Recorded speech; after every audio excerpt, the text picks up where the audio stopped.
Hey guys, welcome to DeLuSioNaL's Arcade. In this video I'm going to just go through the EPROM burning with the GQ-4x EPROM burner. It is a USB. I believe it'll work with the older USBs, but I use a powered USB 3.0 port on my PC, so I'm going to go ahead and plug that in. And as you can see, it turned on, it's ready to go.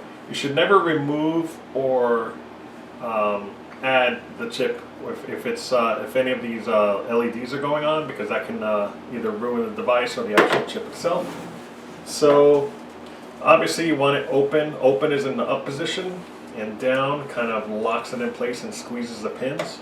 So let me go ahead and get a chip. Here's just a sample chip with the window already exposed. So in the manual it'll say that the notch goes up, so what you do is you put the bottom one and the bottom one here. So what I usually do is hold it down and then kind of lock it in place, and now it's nice and snug, it won't move. So let me go ahead and do the software for that. So let me see if I can zoom in real quick. Hang on one second. Let's see, I'll go on this side over here. Zoom out. Okay.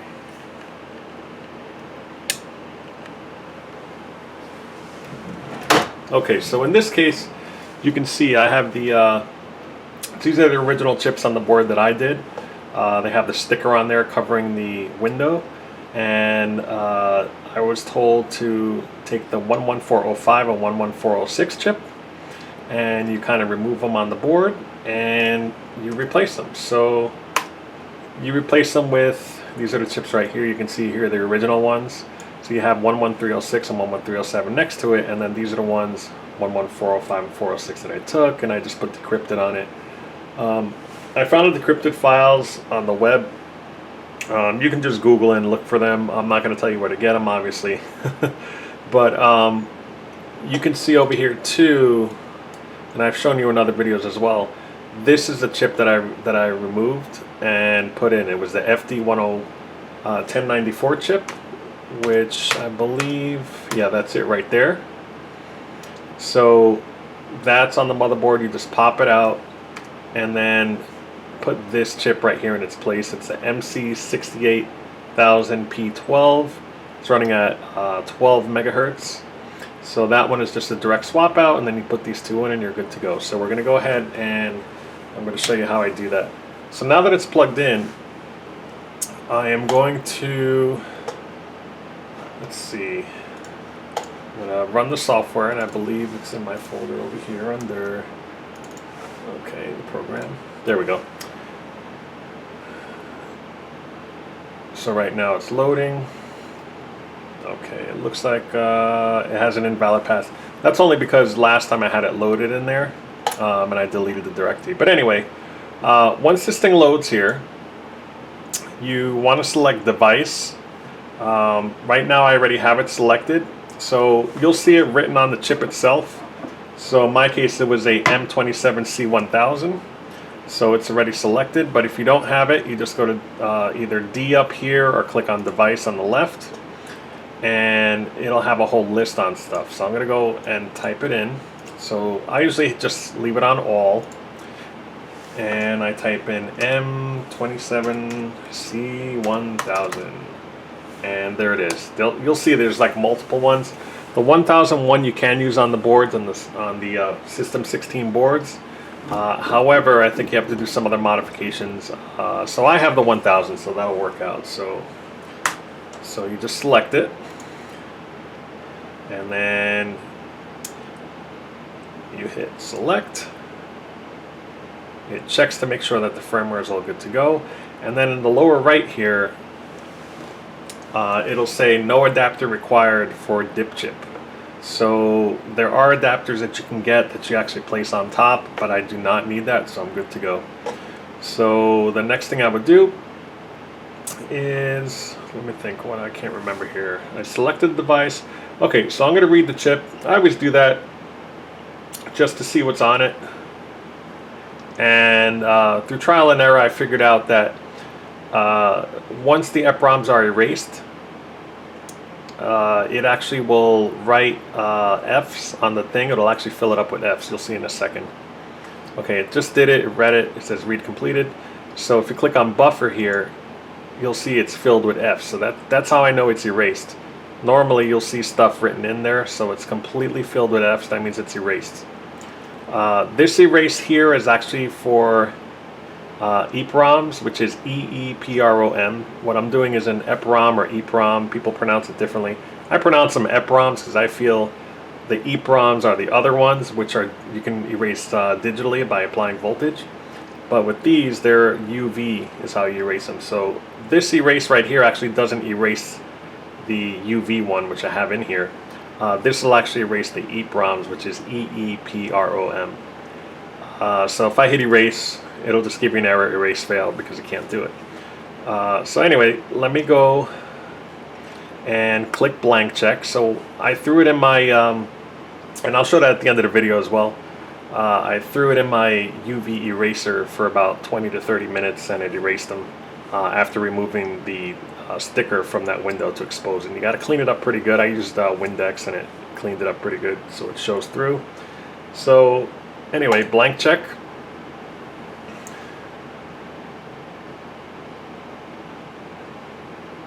So it's checking right now just to make sure it has been erased. It needs to be erased in order for it to do anything. If this fails, just try another chip. I kind of erased a few and then stuck them in, and then this one seems to be okay. So again, you know, you just hit blank check and it checks it. So I usually check it a couple times just to be safe.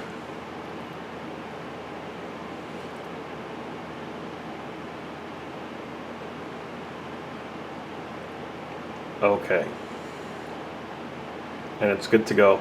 Again, you can click back and forth on these tabs. That'll just tell you what it did. It says blank check, chip is blank, like it'll tell you stuff. But I like to keep it on buffer, and I'll switch back and forth. But I want to make sure that it's erased after I read it. So now the next thing you want to do is obviously you want to load the file. So I have mine on my desktop, and it is in a folder.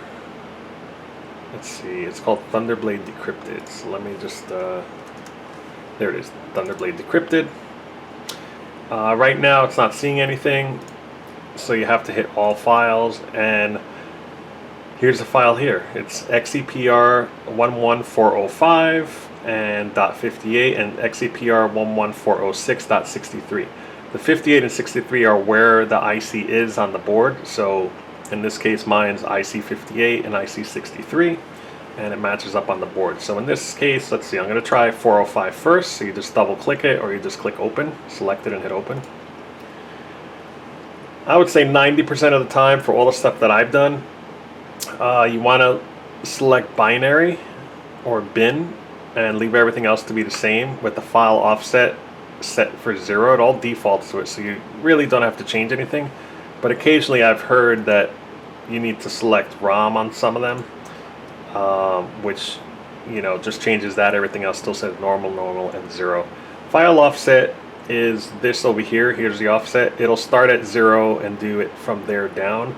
But there's, I guess it gives you flexibility because some will start in the middle for some other applications. Not on this one, but I always just leave it default 0, and I set this to bin, which it defaults to.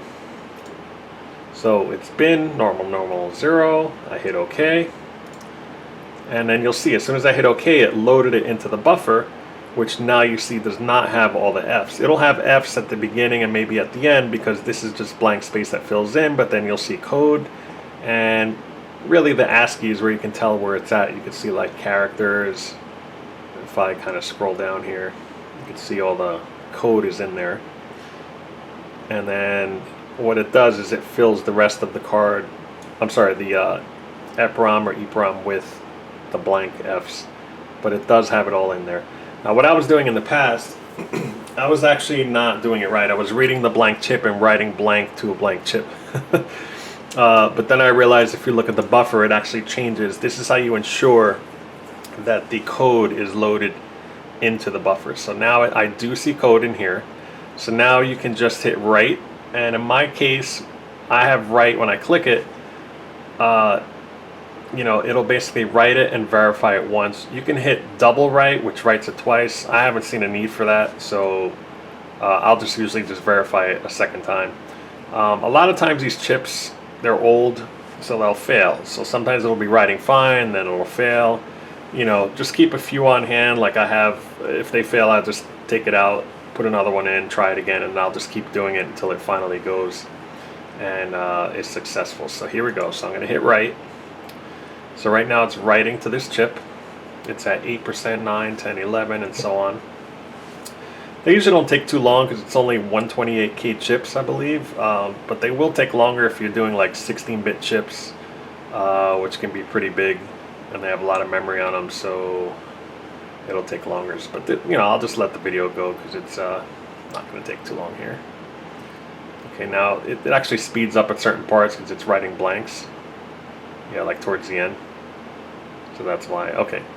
So right now it's verifying it. Sometimes it'll write it fine and the verify will fail. Other times it'll work. So, yeah. Alright, so let this thing go. It's verifying. Okay. I usually click verify one more time just to make sure.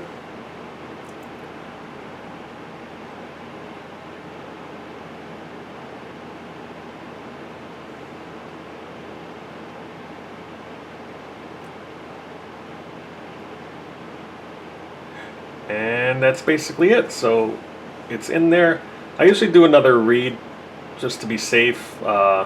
So let's see, I'll hit read just to make sure it's reading it right when you stick it in the board.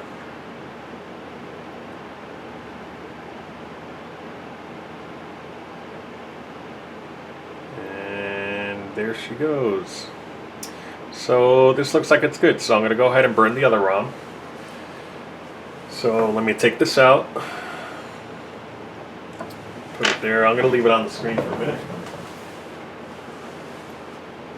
I'm going to grab another chip, stick it in the programmer, off screen,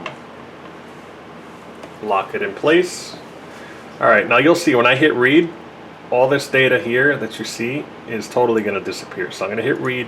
So it's reading the chip right now and it's blanking it out. So it just knocked out all that code and it's all coming up blank. So I'll usually read it first, then do a blank check on it, and then load my code into there, make sure I see it, and then you hit write and verify. So those are really the steps you should do. Okay, so in this case it's all blank, but I'm going to do a blank check. So it's checking it one more time. Now if you wanted to pull code off of something and back it up before you write to it, you'd do the same thing. You'd hit read, it would read whatever you wanted. Actually, I'll show you that in a minute. Let me just go ahead and do this. So right now I want to hit load. It defaults to this file type, which is 58, but I don't want that, so I'm going to select all again. And then here it is, the second one. I'm going to leave that default, hit OK. You'll see the code pop in there. Now I'm going to hit write.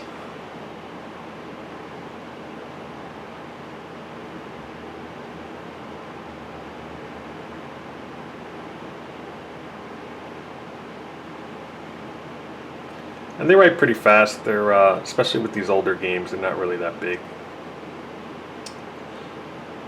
So there it is. And then while that does that, let me just show you this other picture I have here. Yeah, so once it's all done, you'll want to cover them with these kind of I have a P-Touch labeler. Let's see which one do I use here. Yeah, I have this one right here. Let me zoom out. So I have this one right here. It's a brother. And I also I put here, I actually use the labeler to label it. This is a setting I use. It looks the best when I use ROMs. That way it's nice and big and I can read it. Not have to squint or anything. And this was like 24 bucks. I got it at Staples on sale. Came with an ink cartridge, which is inside. And works on batteries. So I had rechargeable batteries. Stuck them in there and never have to buy a power supply, and it's portable, so works out pretty good. So for 24 bucks, you can't go wrong P-Touch labelers are awesome. You could use them for other stuff too. Alright, so now getting back to this here, let me zoom in a little bit. By the way, this is on my new camera. I'm so excited that I have it finally. I'm able to record at 1080p 60 frames per second, so we can have some nice gaming videos in the future. So yeah, so let me make this a little bigger here. There we go.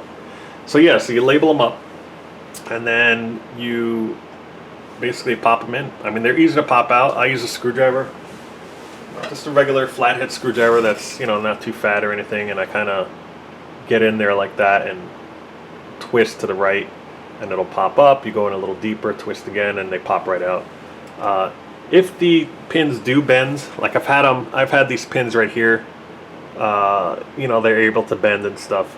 You know, I just take pliers and I just carefully bend them back. You can pretty much salvage them. They'll bend a couple times, but if you bend them too much, they'll snap off. But these things are cheap. I got like, I don't know, for $4 or $5 on eBay, I got like 10 of these, and they were very cheap. So let's see now. Okay, let's see how this other thing's doing. Let's see, I'm going a little tighter here. Okay, so you can see the code that's on there. If I were to exit this, here, let me exit and load this again. It actually loads the last thing that was loaded in there, so it's actually looking for the file. Let's see, it's double checking everything. Okay, so if I were to hit read, let's say I want to save this chip. It was just one. If you wanted to back it up first, you just hit read.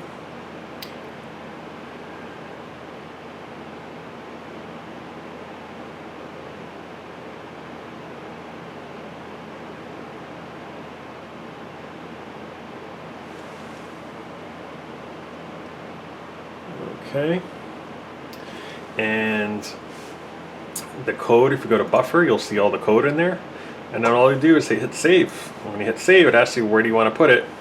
So in this case, you know, let me go to my desktop just as a test and write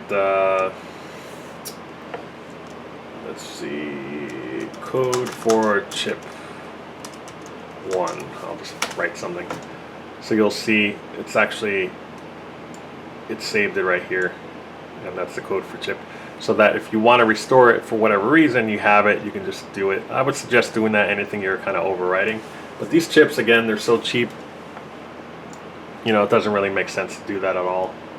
You can just buy a new one, chuck it, whatever. Okay, so this other chip's done,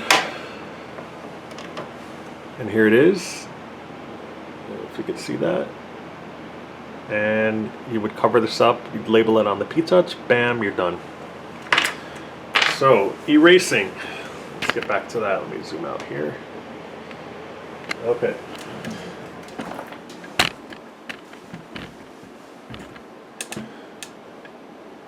Alright, so here's my... Okay. So with erasing ROMs, it's actually really easy as well.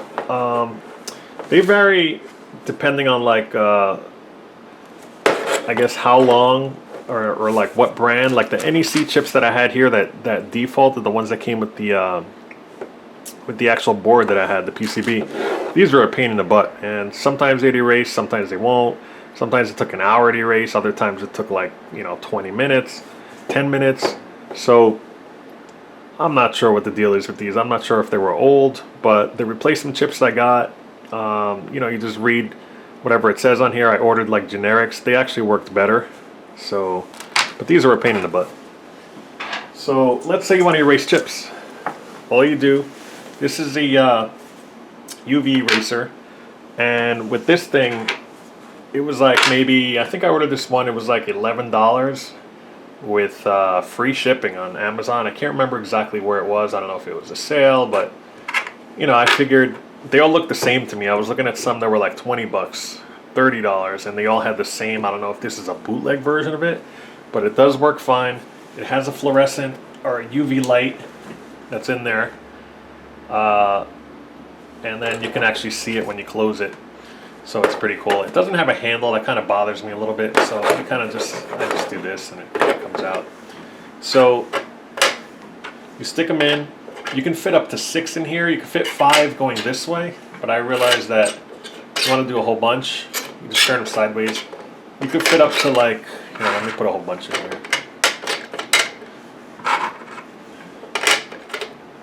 You could fit 6 of them comfortably if you put them in that way. So line them all up. So you put it that way. And you could actually leave it like that and just set your own timer somewhere, but it does have a built-in timer. I really don't know the functionality of it. I guess, it would be great if you turn it on, use the timer, and it shuts off this light. So I've had instances where I completely forgot about it. And then I'll come back like 2 hours later, I'm like, oh crap, I left it on, and I'll shut it off. You just shut it off. But you do set this to whatever it is. So you can set it, and you'll hear it ticking down. So I guess this kind of keeps track of time for you. So I'll set it for like 40 minutes. Turn it on. That's it. You just let it bake. So again, you have to make sure this chip, I don't know if you can see here, that window is open, that it's nice and clean, because when you take off the sticker, sometimes it leaves residue on it. You want to make sure that's completely taken off.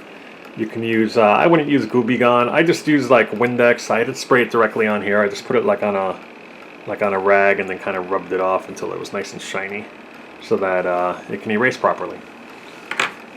And then after you do that, you go to the software and you're good to go. So that's how you do it.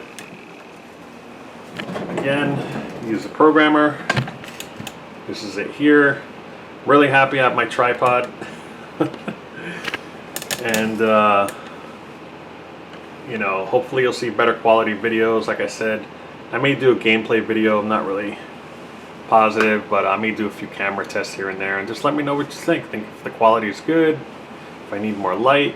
I will order, I'm sure, a lighting kit in the future just to light up the basement a little better. But there you go. So if you have any questions, feel free to ask down below in the comments section. Hit a thumbs up if you like it, and of course subscribe and tell your friends. Thanks, and take care.